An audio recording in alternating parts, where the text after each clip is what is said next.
Inca এবার প্রতিশোধ নিতে কাসাইকে কোটা বাড়িতে বিক্রি করে দিলে ঝাঁপি কি পারবে তাকে উদ্ধার করতে? হ্যাঁ বন্ধুরা, এমনটা হতে চলেছে আজকের পর্বে। বিস্তারিত জানতে ভিডিওটিতে লাইক দিয়ে চ্যানেলটিকে সাবস্ক্রাইব করে পুরো ভিডিওটি তোমরা দেখতে থাকো। গল্পের শুরুতে আমরা দেখতে পারবো উজ্জয়িনী ম্যামরা সিসিটিভি ফুটেজ দেখতে থাকে আর 160 কিলোমিটার দূরে একটা স্টেশনে কাসাই শেষবারের মতো নেমেছিল সেটা দেখতে পায়। তারপরে উজ্জয়িনী ম্যাম বলতে লাগলো আমাদেরকে ইমিডিয়েটলি সেখানে যেতে হবে আর সেখানে গিয়ে সেখানে লোকাল থানার সাথে কথা বলতে হবে। কাসাই যদি কোনো দিকে না যায় তাহলে আমরা ওকে খুঁজে পাবো। তখনই কান্না করতে থাকে নীলু। নীলু তখন বলতে লাগলো আমার কাসাই এতটা বোকা সহজ সরল, ও কোথায় যাবে? আমি কি কাসাইকে খুঁজে পাবো? এদিকে বিথি তখন বলতে লাগলো আমারও না কাসাই দিদির জন্য অনেক কষ্ট হচ্ছে। ঝাঁপি তখন বলতে লাগলো কাসাইদি যেখানে থাকুক না কেন এই ঝাঁপি থাকতে কাসাইদির কোনো ক্ষতি হতে দেবে না। এইদিকে চঞ্চল তার বাবাকে বলতে লাগলো মেয়েটা না বড্ড বা বাজি গরমি, এই মেয়েটার জন্য দেখো চলে গিয়েও আমাদের শান্তি নেই, আমাদের জেল হয়ে গেছে। কি করব? আমরা কি করে এখান থেকে বেরোবো সেটাই তো বুঝতে পারছি না। অন্যদিকে দেখা যায় কাসাই রাস্তা দিয়ে একা একা হাঁটতে থাকে আর তখনই একটা লোক কাসাইকে দেখে গাড়িটা দাঁড় করায় আর বলতে লাগলো তুমি কোথায় যাচ্ছ? কাসাই তখন বলতে লাগলো আমি কোথায় যাচ্ছি আমি তো কিছু চিনতে পারছি না। তখন লোকটা তাকে বলতে লাগলো তোমার নাম কি? কাসাই তখন বলতে লাগলো আমার কোনো কিছু মনে পড়ছে না, আমার নাম কি? তখন লোকটা বলতে লাগলো ও তুমি এখানে কাউকে চিনো না? কাসাই তারপরে বলতে লাগলো একটা দাদা নাকি তাকে রেলে এনে বসিয়ে দিয়েছে আর তারপর উনি চলে গিয়েছেন। এখন কাসাই কিছু চিনতে পারছে না। তখন লোকটা বলতে লাগলো নিশ্চয় অ্যাক্সিডেন্ট কেস, সমস্ত স্মৃতিশক্তি চলে গেছে, এবার তো আজকে আমার অনেক টাকা হবে, আমি ওকে আজকে এমন জায়গায় নিয়ে যাব না। তারপরে লোকটা বলতে লাগলো শুনো তোমাকে না আমি পুলিশ স্টেশনে নিয়ে যাব, পুলিশ তাহলে তোমাকে সাহায্য করবে, তাহলে তুমি সবাইকে খুঁজে পাবে তোমার পরিবারে। তখন বলতে লাগলো পুলিশ স্টেশনে নিয়ে যাবেন? লোকটা তারপরে বলতে লাগলো হ্যাঁ আমি তোমাকে পুলিশ স্টেশন নিয়ে যাব, তুমি কোনো চিন্তা করো না। এদিকে কাসার ওই মাথার জায়গাটাতে প্রচণ্ড ব্যথা করতে থাকে। তারপরে লোকটা বলতে লাগলো আসো আমি তোমাকে পুলিশ স্টেশন নিয়ে গিয়ে তোমার ঠিকানা খুঁজে দেবো, তুমি কি আমার সাথে যাবে? কাসাই তখন বলতে লাগলো ও পুলিশ স্টেশনে আমি যাব, আমার কিচ্ছু মনে পড়ছে না, মাথায় প্রচণ্ড ব্যথা করছে, শুধু এইটুকু মনে পড়ছে একটা দাদা আমাকে রেলে এনে বসিয়ে দিয়ে চলে গিয়েছে। তারপরে ওই লোকটা কাসাইকে তার গাড়িতে তুলে ফেলে।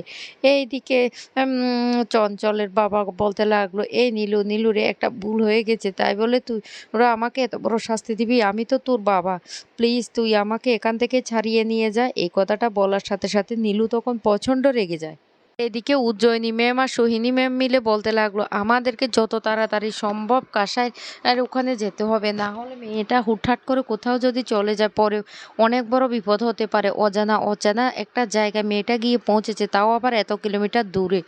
এদিকে ঝুমা সবটা শুনে বলতে লাগলো ও তাহলে এখানে ওদের পিছন পিছন এসে ভালোই লাভ হলো, এবার সমস্ত খবরটা আমাকে দিতেও হবে ইনকার দিকে, তারপরে যা করার করা যাবে। এদিকে নীলুকে যখন বারবার অনুরোধ করতে থাকে তার বাবা তাকে ছাড়িয়ে দেওয়ার জন্য, তখন প্রচণ্ড রেগে যায় বিথি। বিথি তখন বলতে লাগলো বাবা সত্যি তোমরা কি করে এই কাজটা করতে পারলে? আমার না ভাবতেও ঘেন্না করছে, আমি জানতাম তোমরা কাসাইদিকে পছন্দ করো না, তারপরও তোমরা কি করে এই কাজটা করতে পারলে?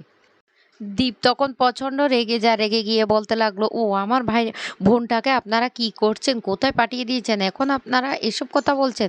আমার বোনকে যদি আমরা খুঁজে না পাই তাহলে আমি কিছুতে আপনাদেরকে জ্যান্ত থাকতে দেবো না, আপনাদেরকে আমি মেরেই ফেলবো। এদিকে নীলু তখন বলতে লাগলো শোনো বাবা, তোমাদের বাবা বলতো না আমার ঘৃণা করছে, আমি যদি আমার কাসাইকে ফিরে না পাই তাহলে কিন্তু আমি তোমাদের দুজনকে গুলি করে মেরে ফেলবো, তারপর নিজেকে শেষ করে দেবো। ওইদিকে বিথি তো অনেক কষ্ট হতে থাকে কাসাইয়ের জন্য। এদিকে চঞ্চল তার বাবাকে বলতে লাগলো দেখো বাবা মেয়েটা না আমাদের একদম শান্তি দেবে না, আর বিথির ব্যাপারটা না আমি পরে দেখবো, বিথি এখন ওদের পক্ষ হয়ে এভাবে কথা বলছে। নীলু তখন প্রচণ্ড রেগে যায় তার বাবার উপরে আর বলতে লাগলো বাবা খবরদার আর একটা কথাও বলবে না। এদিকে নীলুর বাবা হাত জোর করে বারবার নীলুকে বলতে লাগলো ও নীলু বাবা আমি তো তোর বাবা, তুই আমাকে ক্ষমা করে দে, আমি একটা ভুল করেছি, আমি বলছি তো আমি ভুল করেছি। দীপ তখন রেগে গিয়ে বলতে লাগলো ভুল? ভুল কি করে ভুল করতে পারলেন? এমন ভুল কি করে করতে পারলেন? আমার বোনের আজকে কি অবস্থা আমরা নিজেও জানি না। তারপরে চঞ্চলের গলা চেপে ধরে দীপ। দীপ তখন বলতে লাগলো আমি ছাড়বো না, আমি তোদের সবাইকে মেরে ফেলবো, আমার বোনের কোনো ক্ষতি হলে আমি তোদেরকে ছাড়বো না। এদিকে ঝুমা খুব হাসতে থাকে আর বলতে লাগলো দারুণ ব্যাপার তো, খুব দারুণ ব্যাপার, দারুণ হয়েছে। এদিকে নীলু তখন চঞ্চলকে বলতে লাগলো তোরা কি করে পারলি এত বড় জঘন্য একটা কাজ করতে? মেয়েটা ভালোভাবে সংসার করতে চেয়েছিল, হ্যাঁ তোরা মেয়েটাকে ভালোবাসিস না আমি তো সেটাই জানতাম, কিন্তু মেয়েটার এত বড় ক্ষতি কি করে করতে পারলি? আমার নিজের লোক হয়ে তোরা এত বড় ক্ষতিটা কি করে করতে পারলি? তাই তোদের না পরিচয় দিতেও আমার লজ্জা করছে। চঞ্চল আর তার বাবা তখন বলতে লাগলো, "নীলু তুই ভুল বুঝিস না, বিশ্বাস কর। আমরা জানতাম না এমনটা হয়ে যাবে। আমরা কিচ্ছু জানতাম না।" বিথি তখন বলতে লাগলো, "কেন? কেন জানতে না? একটা মেয়ের সাথে তোমরা এত বড় করবে, যেটা ভাবতেও আমার ঘেন্না করছে। এটা তো অ্যাটেম্প্ট টু মার্ডার হয়। ওদেরকে কিছুতেই ছাড়বেন না ইন্সপেক্টর।" তখন উজ্জয়িনী ম্যাম বলতে লাগলো, "ওদের ব্যাপারটা না আমরা পরে দেখব। আগে আমাদেরকে কাসাইয়ের ব্যাপারটা দেখতে হবে। কাসাই এখন একা, একা কি করছে, কোথায় যাচ্ছে সেটা দেখতে হবে। প্লিজ আপনারা এখানে ঝামেলা করবেন না। আপনারা প্লিজ এখান থেকে এখন চলুন। আমাদের এখানে সময় নষ্ট না করা চলবে না। আগে কাসাইকে খুঁজে বের করি, তারপর উনাদের ব্যবস্থা কি করতে হয় সেটা আমার বুঝা আছে।" এদিকে নীলু হাউমাউ করে কান্না করতে থাকে কাসার জন্য। জাপি তখন বলতে লাগলো, "ও নীলুদা, নীলুদা তুমি এভাবে কান্না করো না। কাসাদিকে আমরা খুঁজে পাবো। বলছি তো মা ছাড়া কি কাসাইদের কোনো ক্ষতি করতে দেবে না। দেখবে কাসাদিকে আমরা খুঁজে পাবো।" নীলু তখন বলতে লাগলো, "এত বড় শহরে আমার কাসাইয়ের তো স্মৃতিশক্তিও নেই। ও তো কাউকে চিনতেও পারছে না। মেয়েটাকে কেমন সহজ সরল দেখাচ্ছে। মেয়েটা কোথায় যাবে, কি করবে আমি তো কিছু বুঝতে পারছি না।" উজ্জয়িনী ম্যাম তখন বলতে লাগলো, "প্লিজ নীলুবাবু আপনাদেরকে একটা কথা বলে আমাদের এখানে আর এক মুহূর্ত সময় নষ্ট করলে চলবে না। আমাদেরকে ইমিডিয়েটলি এখান থেকে যেতে হবে।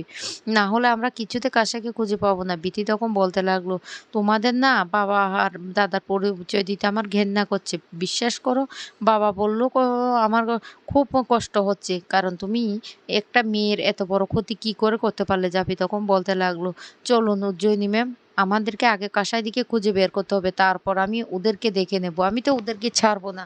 কাসাইদির যদি কোনো ক্ষতি হয়ে যায়, কি করে এই জঘন্য কাজটা ওই লোকগুলো করতে পারলো? ওদেরকে কিছুতেই ছাড়া যাবে না।"